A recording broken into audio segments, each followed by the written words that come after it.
All right, folks, it's a week before showtime, 1 week before the Academy Awards are handed out. So I wanted to take a little bit of time here and just kind of go over right now who I have winning which categories and stuff at the Oscars. So just kind of give an update on where I'm going after we've gotten most everything out of the way. The only thing really left here, we've got the Writers Guild, which is going to be way after. That's going to be after the Oscars are over. The Cinematographers Guild hands out their awards tonight.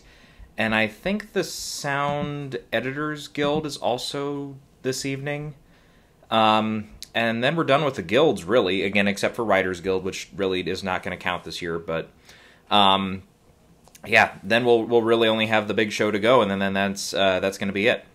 So, yeah, definitely there's a couple things to talk about here, a few categories that still feel up in the air, you know, down to 2 or maybe 3 choices, you know, for who's going to win.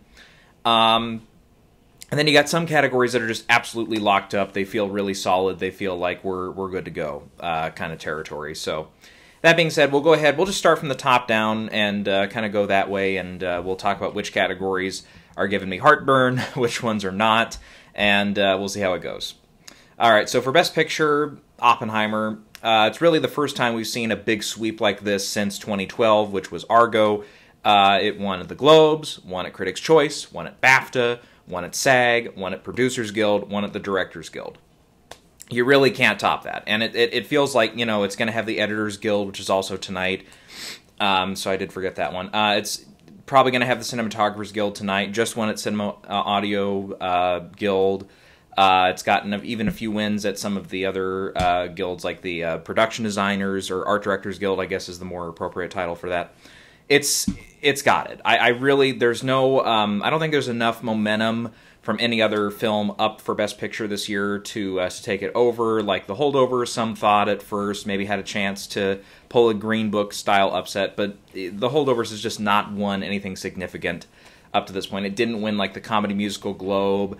It didn't surprise us at BAFTA and win anything there aside from, you know, acting categories and stuff. One acting category and then the casting award. It didn't surprise at Producers Guild, you know, nothing significant enough like that to lend any credence there. So I think this is very much like the Nomadland year. I remember that year we went, it was probably like 20, 30 minutes, because I was kind of on the fence. I was like, well, I don't know who to go, because I was like, maybe Minari, but I was like, I don't, there just wasn't, and I kind of made a case for each of the movies, and it's like, none of them really held enough water for me to say, yep, this is going to happen as an upset. Nope, so, yeah, so Oppenheimer for Best Picture, absolutely.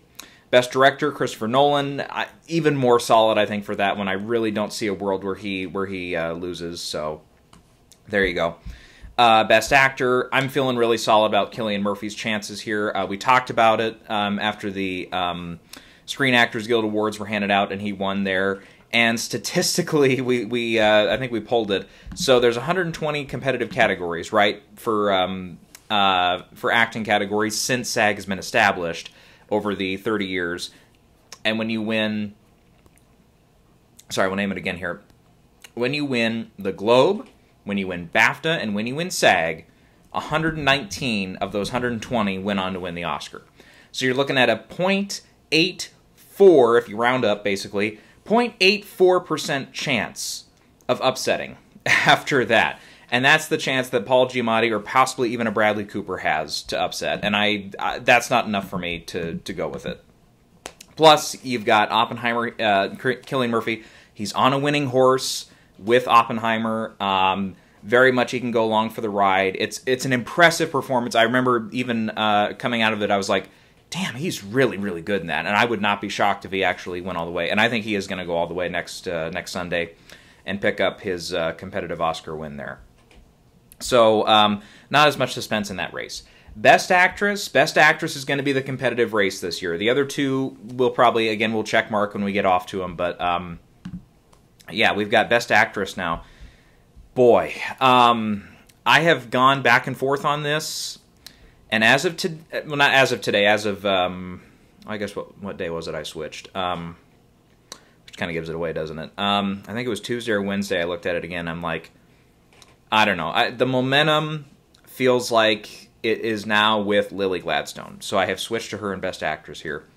And there's really two arguments for this, and both have been arguments that I've, kind of considered really since seeing the film. The first of which is, okay, if this does come down to the competition between Emma Stone and Lily Gladstone, Battle of the Stones, if you will, I think the fact that Emma won, and it was not way too long ago, it's been, 7 years now since she won for La La Land, which doesn't feel like that long ago, but 7 years, there you go. And then since then, she's gotten nominated once, I believe just once, right? That sounds right, yeah. I was going to say technically twice if you count the producing credit for Poor Things, but for acting-wise, though, she's only gotten nominated the one time since. But regardless, Lily, you look at it, it's like, yep, this is her first nomination, everything. But something struck me, something that I was thinking about, and I'm like, you know what? I'm like, this is something that maybe some voters are catching on to. And that is when we do have either, whether it's a minority or a person of color, or if it's kind of going to be an historical win. In this case, it'd be the first indigenous person to win a competitive award here in this way. At least by all metrics that I can think of. If there's another one, I've just forgotten about it. But, and this is really, across like BAFTA and SAG and stuff, she's the first indigenous person to win. And when we look at it, sometimes we see that actor, their career takes off. We think of like Lupita Nyong'o, after she won, boom, she had a big career, landed Star Wars roles and stuff, and so on and so forth.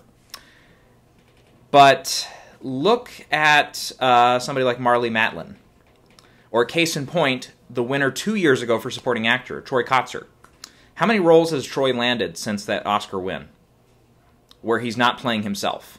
If you look up on IMDb, it's like maybe one credit, and he just got cast in, I think it was the third season of Foundation or something. So he's got one role to this moment where he is not basically playing himself since that Oscar win.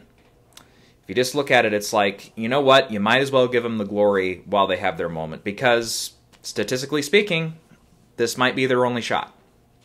And when you look at it, it's like, yeah, we love to say, and all the acceptance speeches and stuff have been leaning toward that direction, where Lily's like, I hope this is a moment where we get to see more representation and stuff. Just by the stats and stuff, statistically speaking, this is probably the only time we're going to see an indigenous person up for an award like this, probably for a while. I hope I'm dead wrong. I hope that we do see more good stories come out, because obviously Killers of the Flower Moon was a great damn story. Whether it was told from her total perspective or not, it's still a story worth telling. And obviously Lily is compelling in the role, and she's part of the reason why the movie works so well. So, you have to give her credit on that as well. But I just think in that way, there's going to be some, for lack of a better term, white guilt over this, and there's going to be a feeling of, hey, let's go ahead and vote for her. And Emma, I think Emma's going to have multiple shots going down the line for more performances where she can lend herself to a more Oscar-worthy role and get nominated again, and potentially win another Oscar, or maybe even 2 down the road. We don't know. Could happen.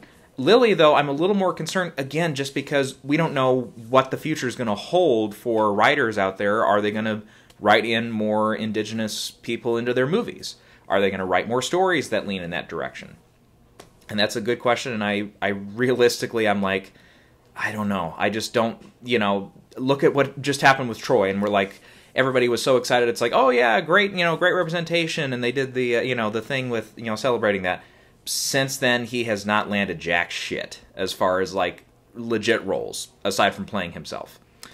So, you know what? If we're going by that direction, I think it totally makes sense for Lily to be the one to pull out the upset here. Plus, if we look at it, when we get to directors like a Scorsese or Spielberg or, people on that level, it's rare, if not, hasn't happened before, where they have multiple films get nominated on this level and go home with no Oscar wins back to back, pretty much. Like The Irishman went 0 for 10, famously, a few years ago, 4 years ago now. Spielberg, way back in '85, and we'll get to this here in a minute, because then you have to worry, because at this moment I only had Poor Things winning in Best Actress, so when I switched, I'm like, oh, that means Poor Things is going 0 for 11. Color Purple and The Turning Point, the only two films, I think I've misspoken before. They were, I think I'd misspoken in past videos where I said they were both nominated for 10 Oscars. Both were nominated for 11, and both went 0 for 11. They are, as far as, you know, winning no Oscars, the biggest losers in Oscar history for films and stuff. You've got films that maybe were nominated for more Oscars that didn't win as many, like Johnny Belinda, and I think, what was the other one I saw? Beckett. I think we're both up for more Oscar nominations than the two films that I mentioned before, Color Purple and Turning Point. And both of those only won one award, so they went 1 for 12. So you could say, oh, they also lost 11, but at least they won an Oscar. Beckett won for screenplay, Johnny Belinda won for Best Actress. So those other two, though, Color Purple and Turning Point, went winless at the Oscars. And Poor Things could be the third film.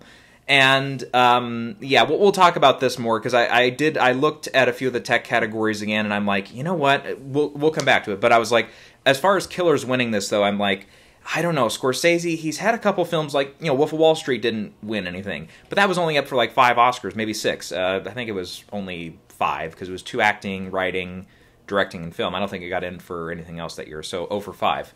Okay, you know, not great, but whatever. And then you had Irishman go 0 for 10, and it's like, oh boy, that's, yeah. And realistically that year, there maybe were 1 or 2 categories where it could have been competitive, but it just couldn't find a place to land. And it had consistently through the season, outside of, I think really just the Ensemble Award that they have at Critics' Choice, it really, through a lot of the televised awards, just went winless consistently over and over again. Like, no Globes were awarded to the film, no other Critics' Choice prizes, no BAFTAs, didn't win anything at SAG. So it was a little more predictive, I think, in that case. It was a little more predictable, I should say, that one would end up losing all of its competitive categories.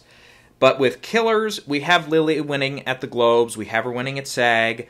I think it didn't, as I recall, it didn't win anything at BAFTA. I don't think so. It might take a second here while I check this. Let's see. Oh, no, hang on. I gotta go a little further here. I don't think it won anything at BAFTA, did it? No. It was, yeah, it was like Poor Things, Oppenheimer, Zone of Interest. If you weren't one of those 3 movies, you didn't win very much. Holdovers got a couple too, I guess, yeah. But yeah, Anatomy of a Fall and American Fiction both got 1, but I think that's about it. So, and Lily wasn't even nominated there. So if she had been nominated, who knows? Maybe she actually could have won there. But with Poor Things in the same, you know, having the popularity it did at BAFTA this year, I don't think it would have happened, even if she was nominated. But, yeah, I think this is a case where I think they're thinking about it, and they're thinking about, you know, history. They're thinking of it in that perspective, and thinking Emma already has an award already. She's already won, and she's probably going to get more nominations at the end of the day. She already has more nominations than Lily does. Yeah, and again, realistically, we don't know when Lily's next shot is going to be at let alone an Oscar. What is her next film going to be? It's like I haven't heard much as far as her casting or anything and anything else since the movie here. And, you know, again, that happens. You know, look at the, I can't remember the actress's name. I don't know if I'll pronounce it right, but the actress that was the grandmother in Minari. She hasn't popped up in anything of note that I've seen. So, you know what? Sometimes it's just the way it goes. And it depends on what roles you can find that you are appropriate for, that you get looked at for. So, I don't know. I just, right now at the moment, I'm feeling Lily Gladstone. So I'm switching to her in Best Actress. The 2 acting categories for supporting roles, yep, Robert Downey Jr., he's got it, and Divine Joy Randolph, she's got it for those 2 categories, so waste no more time with those. The screenplay categories, I'm feeling a lot more solid in the adapted category. The original, there's a little bit of suspense left there. Initially, I was thinking Past Lives could have been a possible upset player here if it wasn't going to be Holdovers. But now I'm looking at it, it's like, okay, Anatomy of a Fall has the Globe win. It's got the BAFTA win.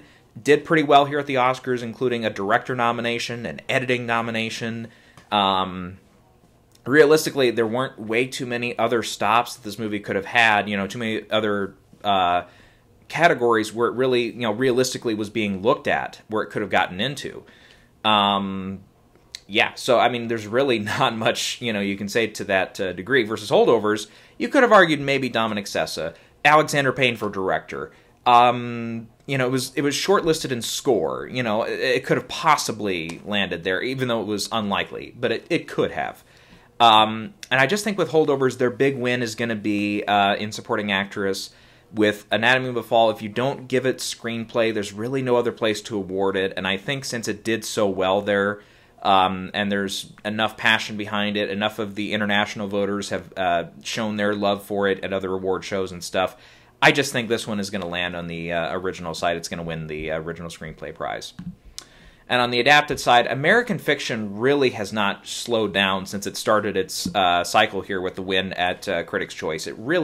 It's got the U.S. Scripter Award as of a day or two ago. Got the win at BAFTA when it was its only nomination for screenplay. It still won there. Got the support it needed from SAG as far as getting nominations when I thought it would, you know, it had come out too late and hadn't been widely seen enough. Landed a couple extra nominations here at the Oscars that I wasn't planning on, like score and supporting actor. What else do you have to say? I think the movie, it's in good shape to win at WGA as well down the line.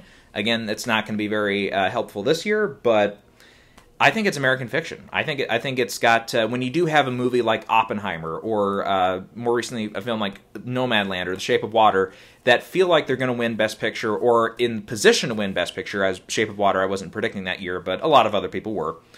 And you have a film or a particular screenplay that people are just so passionate about that's in the same category, so like Get Out, the year of Shape of Water, or arguably Three Billboards. I think they ended up splitting quite a few votes.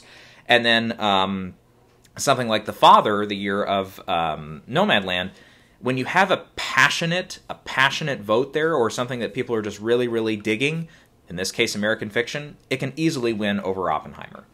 So, yeah, I've got American Fiction. I think it's that one I'm pretty solid on, actually. I know some people have been, you know, saying, nope, it's going to be, you know, screenplay and picture overlapping and stuff, but yeah, I don't know. It just feels like American Fiction really has not shown any weakness since. For the feature categories, animated feature was one. I thought about switching to Boy and the Heron after the BAFTA win.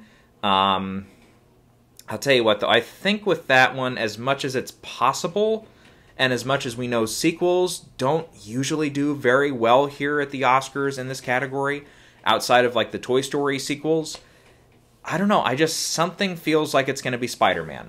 I just have a little bit of a... I didn't have enough conviction to put down that Boy and the Heron would win. I could look at it again here in the coming days and think about it again and say, you know what? No, I think the fact that they do like to go more original films, you know, will help. It does count, though, I should say, that if Spider-Man Across the Spider-Verse wins, I don't think it's going to be the same exact winners as we saw on the first film. I think there's a couple... let me see here. I think there's a couple different directors on this one, if I'm not mistaken. I'm going to look again here. Yeah, I think you got like maybe one director that carried over. Oh, no, none. None of the three directors on either film carried over. And I believe they would accept on behalf of the film there. So it's not like we're awarding the same people over and over again, you know, which I think sometimes can feel a little, you know... I feel like when we got like those run of Pixar films winning, it's like it got to the point where it's like, okay, we're kind of sick of John Lasseter winning. So like something like Cars, for example, didn't win. If memory serves, that I think I got nominated at least, but that one I don't know. It definitely didn't win. I remember that. But anyhow, I don't know. I didn't have enough to write down to say I think it's going to be Boy and the Heron. So I'm sticking with Spider-Man for now. Doc feature, 20 Days in Maripol, yep, feels like that's pretty squared away. International film might be one of the biggest locks of the night outside of maybe Best Director. It's zone of interest, absolutely, 100%. Or the supporting categories feel pretty locked up as well. Going through the tech category, cinematography is also going to be Oppenheimer. Even if it loses the Guild tonight, I'd still be like, it'd have to be something that really, really sticks out, but I I don't think any of them are, so yeah, it's Oppenheimer.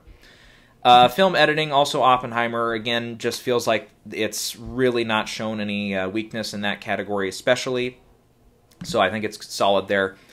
Then we get to the design categories, and this is where I had to stop, and where I've had a couple, there's a couple people that have pointed out some things that I'm like, okay, hold on a minute, that's true, and that is, look at how Barbie has performed after Critics' Choice, because Critics' Choice, yeah, it won, these two categories, production design and costume design, one for screenplay, one for song, and I think it had one more win. It might have been ensemble or something like that.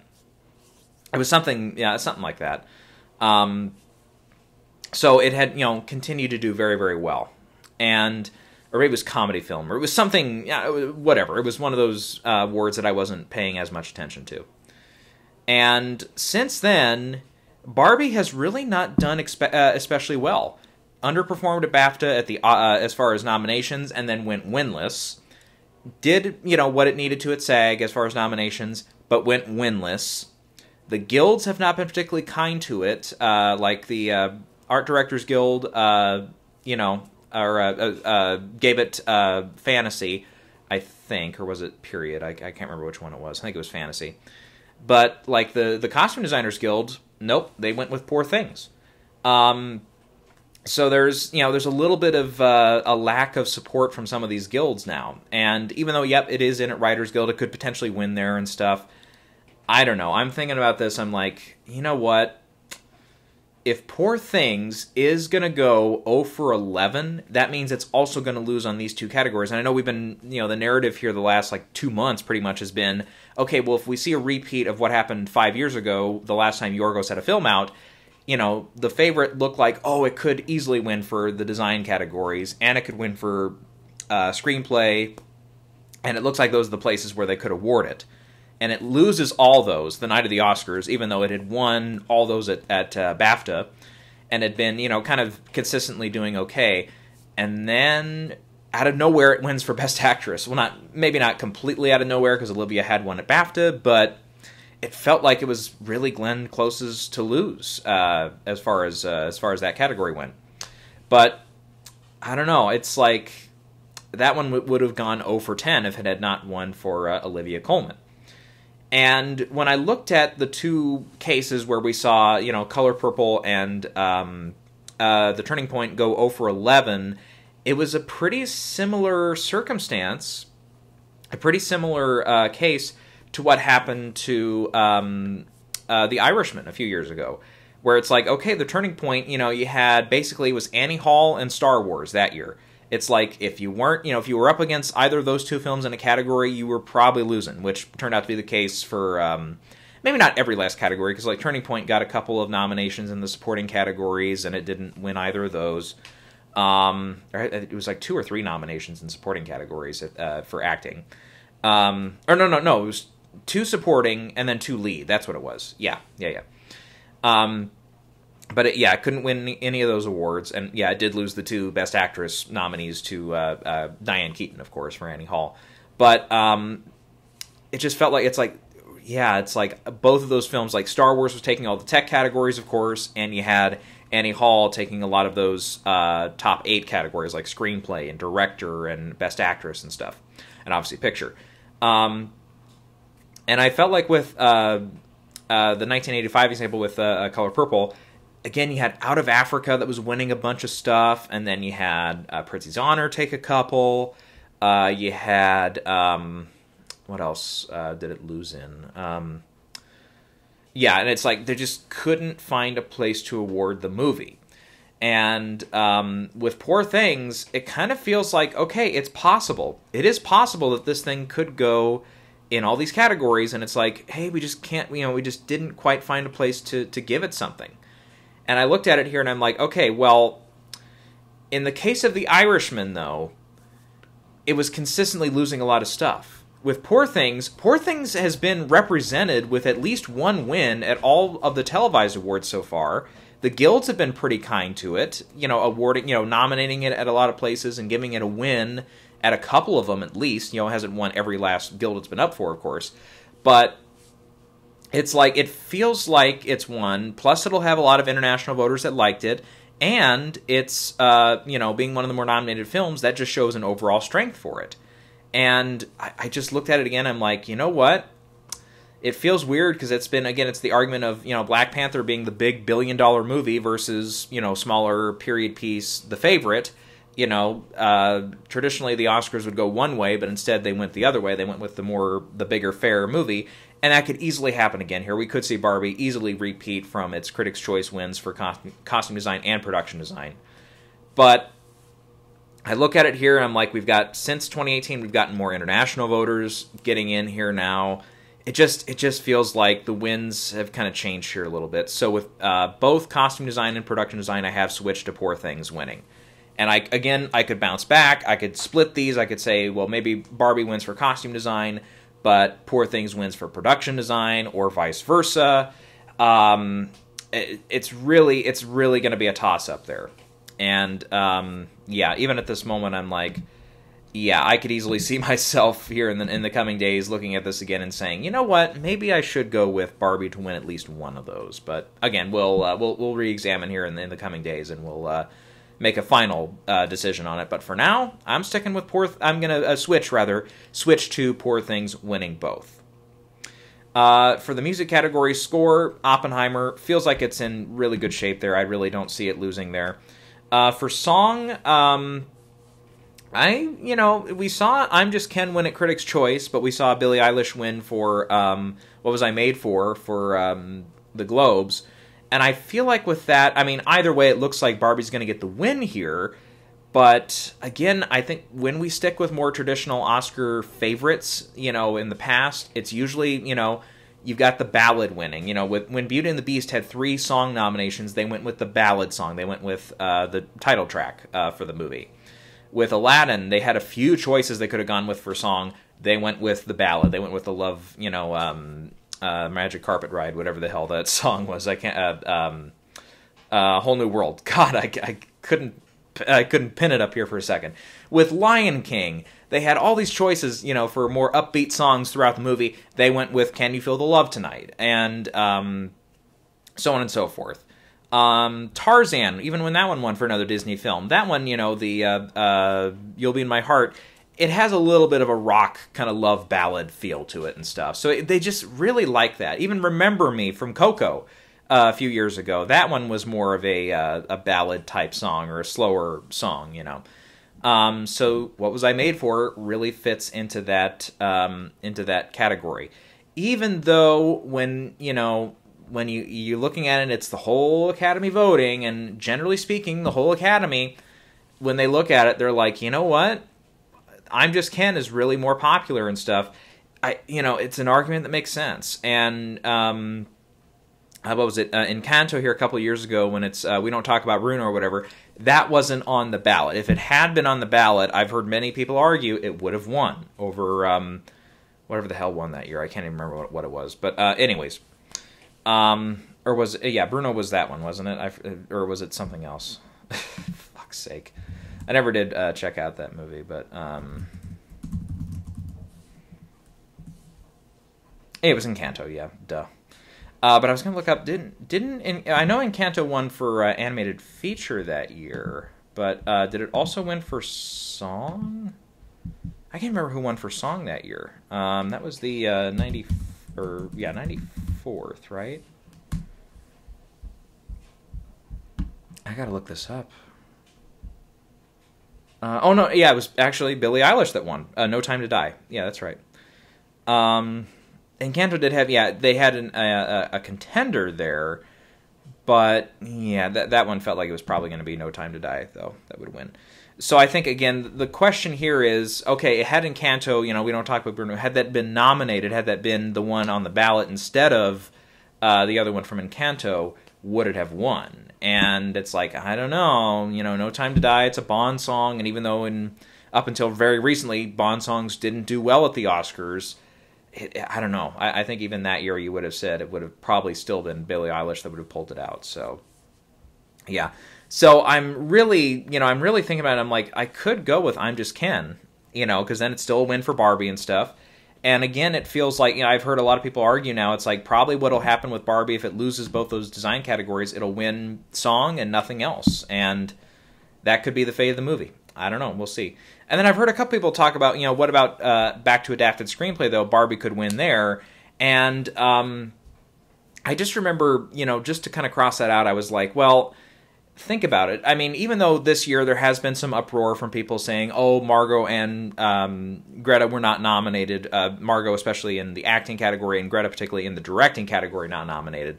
But just personally, I remember back, again, 4 years ago with Little Women, I felt like there was more uproar over that, over Greta not getting in for that versus for Barbie. Maybe it was because we had kind of braced ourselves and we kind of knew that Greta, since she had missed in the past, there was a bigger possibility of her missing now. She had also just missed at the BAFTAs, so I don't know. I just felt like there was more uproar and more of a, hey, we can give her a consolation prize, because, then Little Women started winning. I think it was like Critics' Choice at one screenplay there. So there's a little bit more of an argument that it could win there in that year. But this year I'm not really hearing that argument much. Yeah, and I know many have argued, well, it's been on the original side, so we haven't seen, when this one and American Fiction and Oppenheimer kind of go head-to-head, who wins? And it's like, well, for screenplay, it's like, well, we saw Oppenheimer and Barbie go head-to-head at the Globes, and it actually went to Anatomy of a Fall. We have not seen it go head-to-head with American Fiction yet, but yeah, I don't know. I'm not feeling comfortable enough to give it an upset win there by any means, so yeah. But yeah, for song, yeah, let me stick with Billie Eilish for now, but I'll come back to you and I'll let you know if I want to switch to I'm Just Ken, but it's going to be, I'm going to think about it. The makeup category is also giving me a little bit of a stressor here. I'm not 100% sure on this because Maestro, it felt like from the start of the season, if it was going to be like, okay, Maestro, if it's only going to win one category, everybody was like, yep, it's going to be makeup. It's 100% going to be makeup. Since then, though, okay, Maestro didn't win anything at the Globes, didn't win anything in Critics' Choice, didn't win anything at BAFTA. The only place that it's really done well at was the Guilds for makeup, and that's really it. And, even BAFTA, it landed surprise nominations for, like, directing and stuff, and it's like, even then they couldn't win the makeup category. And I think both, if I'm not mistaken, both cases they went with Poor Things, which is nominated.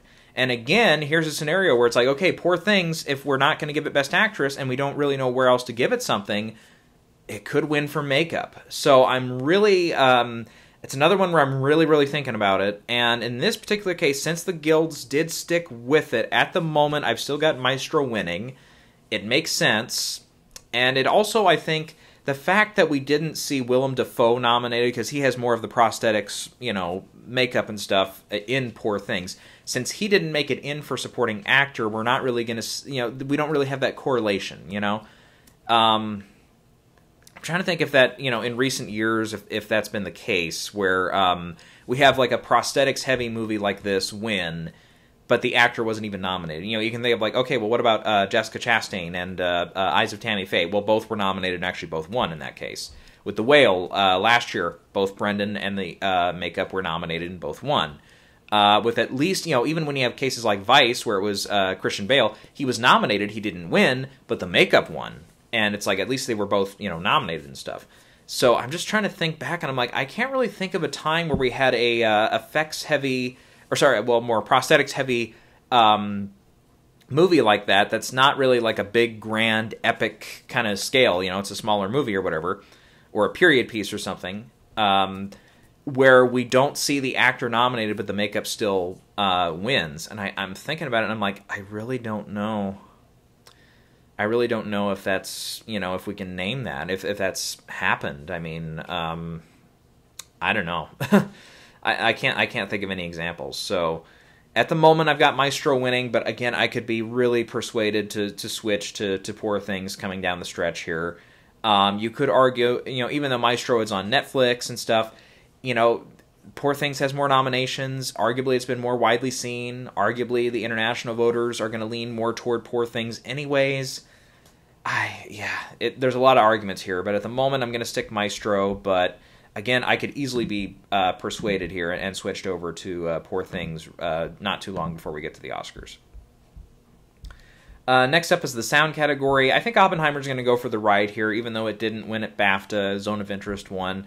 And I think I've heard some people argue, well, Zone of Interest, it's kind of like The Father from a few years ago, 3 years ago now, where it's kind of one of those late hitters that now could get a shot at winning a couple of awards. And I feel like in that case, The Father was one that people got to late, but it felt like, there was more momentum with that film. With The Zone of Interest, it's like, I don't know if there's a lot of momentum building for it, though. You've got, it got the, nomination for, like, screenplay and director and stuff like that, but, it's not like it's a big, heavy favorite to win in either of those.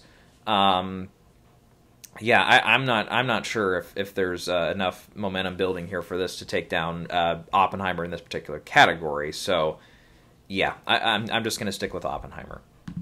On the visual effects category side, I'm still seeing there's some division here between Godzilla and the creator. I think since the creator did so well with the guilds, even though it might there might not be as much heavy passion for it as there is for something like Godzilla, I don't know if the whole Academy is going to be voting for Godzilla here. I think when we look at it, the creator, with it being nominated also in sound, shows that it was seen a little more widely than Godzilla was. And it could be just a check-the-box thing without really having seen it. Could be one of those scenarios where Godzilla still pulls out the win. But, I think the creator, it's in a solid enough position where I think it can win. So I'm going to go with that one to win. And then for the shorts, I feel like there's also a spot here. Since the nominations have come out, I've kind of been on I haven't heard anybody else really talk about these categories extremely much, but I think War is Over is an upset winner here. I just feel like, I don't know, it could easily be Letters to a Pig, which, from the title and stuff, sounds like it's the more traditional winner. It involves an animal and stuff, but I don't know, in the title of the short, War is Over, it says inspired by music of John and Yoko. Hello, the Beatles. When you got something obvious like that in the title, so I'm thinking of, a few years ago with the 405 movie winning for, I think it was live action short or doc short. Whichever one of those two. When you've got something like that in the title and people are just name checking, if they're not seeing all the nominees in this category, that's where I can see something like that stick out and actually win. So I'm going to pick that one to upset over Letter to a Pig. And then I think I'm sticking with the same two in the other same two winners in the other two categories. Documentary short, ABCs of Book Banning. Again, that title will really stand out amongst the others, and I think it'll win. And then live action short, especially if they're seeing them, I think something like Wonderful Story of Henry Sugar, it's going to be more well known. Hey, that's Wes Anderson. There's a chance to give Wes Anderson an Oscar and stuff like that. It's also got a couple of familiar faces in it. The After has the same argument, and it could be that one. Could be that one. You could go you could go for minor upset there and pick that one, but I don't know. I just feel like Henry Sugar kind of feels like the pick that they would more go for. But it's one I won't really fault too many people if they want to go with an upset there. Okay, so that's what I'm thinking a week out. Again, are all these predictions going to stand up? I don't know. I'm thinking about, there's definitely one or two that I could switch between now and then. There's definitely a couple things that I could read here in the coming weeks, or coming days. Sorry. Don't have that much time, do we? In the coming days that could really, open up an argument that I'm not hearing yet or that I haven't really considered much yet. And it could make me say, well, hold on, let me overthink this and let me switch to it. Because that's happened to me in the past. I kind of did that last year with, like, supporting actress, for example, where I'm like, I just feel like being a stickler here. So I went with against Jamie Lee Curtis and stuff. And I'm like, it bit me in the ass. That didn't work. Anyhow, so, yeah. And part of that, too, I kind of compromised. Because I wasn't really thinking Michelle Yeoh for Best Actress, even kind of later in the season last year. And I kind of compromised. I'm like, okay, I'll switch on one to Everything Everywhere All at Once, but I'm not going to switch on the other one. And yeah, one other thing I was thinking about, because last year I remember I was hammering the point hammering it over and over and over again, and ended up being a stupid argument because it didn't hold up. But I'm like, with Everything Everywhere All at Once, it was kind of the first time in years, I mean years, since we were hearing about a movie that was going to win more than 5 Academy Awards. Because particularly if you were picking it for editing and for supporting actress and for screenplay and for, you know, a few others, it's like, yeah, that's definitely more than 5.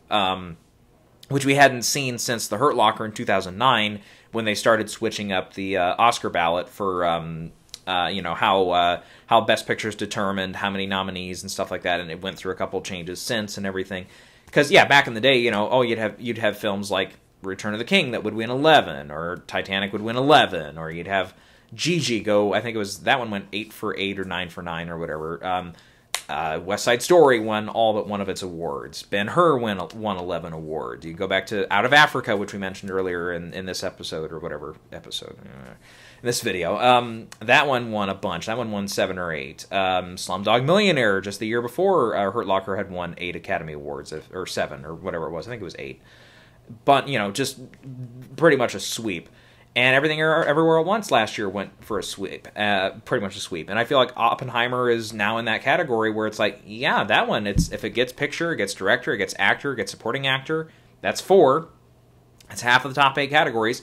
And then you throw in cinematography, you throw in editing, you throw in score, and you throw in sound.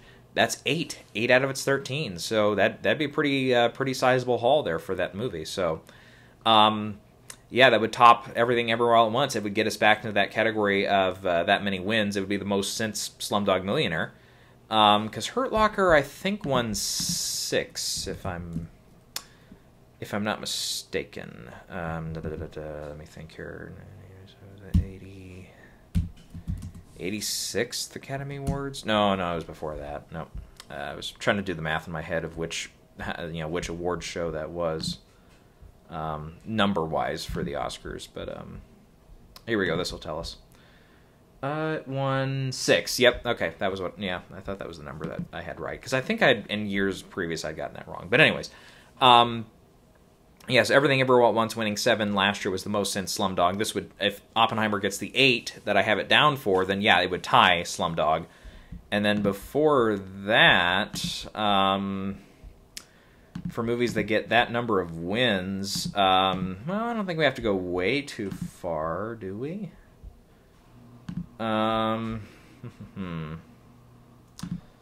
Let's see, for most wins. Well, I mean, Return of the King, really. And then, yeah, you won't really see, like, Chicago won 6 before that. We saw Gladiator win 5. American Beauty won 5. So, Shakespeare in Love won 7. There you go. That's more, yeah, kind of what I'm looking for.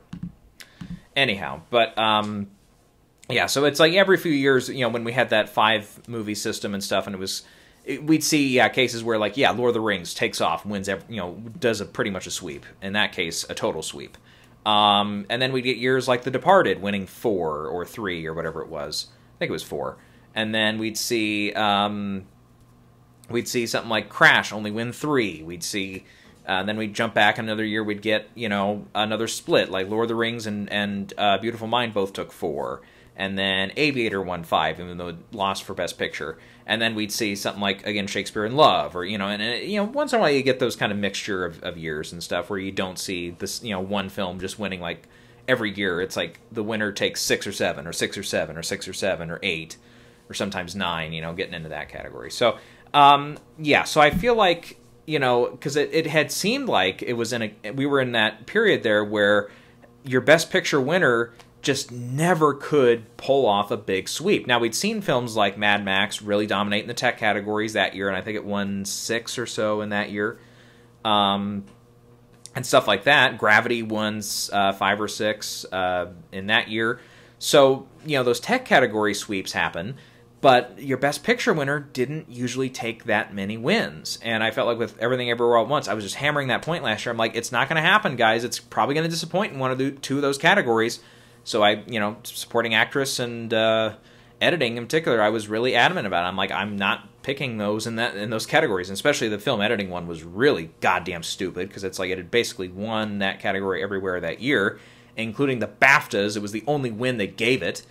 That was stupid. Yeah, I probably should have not been as sticking to my guns on that one. But anyways, yeah. But I feel like since we've had that example, now it's like, okay, there's a little bit, one film, but it's still a precedent to see, even in this era of more, preferential ballot and stuff, it's, we've seen an example where it is possible for a film to get Best Picture and take a whole bunch of awards with it, 6+ in the case of Everything Everywhere All at Once.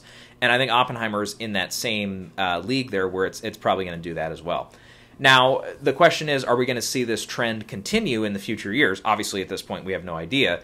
But I think I'll be a little less, skeptical at this point of that happening. And even this year, when I, looked at it, I'm like, okay, well, if Oppenheimer wins, it's like, okay, it would take, at least one acting prize, probably screenplay.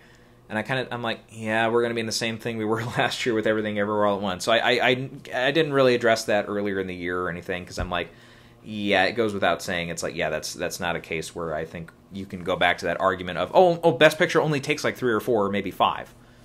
5 tops. It's like, no, we're just not, as much as I was like convinced that wasn't happening, because since the preferential ballot era, with Hurt Locker, we were at 6, and 6 was our peak, and we hadn't seen anything top it until last year. So it felt like, okay, maybe that's just the way it's going to go, for a long time. And we could see an outlier happen, and, it's still possible. I haven't really heard too many people argue this, but it's like, what if Oppenheimer does kind of fall short in a couple of these tech categories, like Best Sound? They could go a Zone of Interest. Or maybe, I don't know, for some weird reason, film editing goes with something weird like Anatomy of a Fall, or maybe something else. And it's like, I don't know, I guess I haven't really considered it that much, but it could happen, and then it only lands 5 or 6 wins. And then, are we in the La La Land situation again, where it's like the movie just got too much momentum build up and then it disappoints? I don't know. There's just not enough evidence for that. Oppenheimer didn't miss any of the key precursors, like La La Land missing its SAG for ensemble and stuff like that. It's just, I don't think there's a direct correlation in that way. So, yeah. All right. I feel like that's about all I got for now. So we will come back here.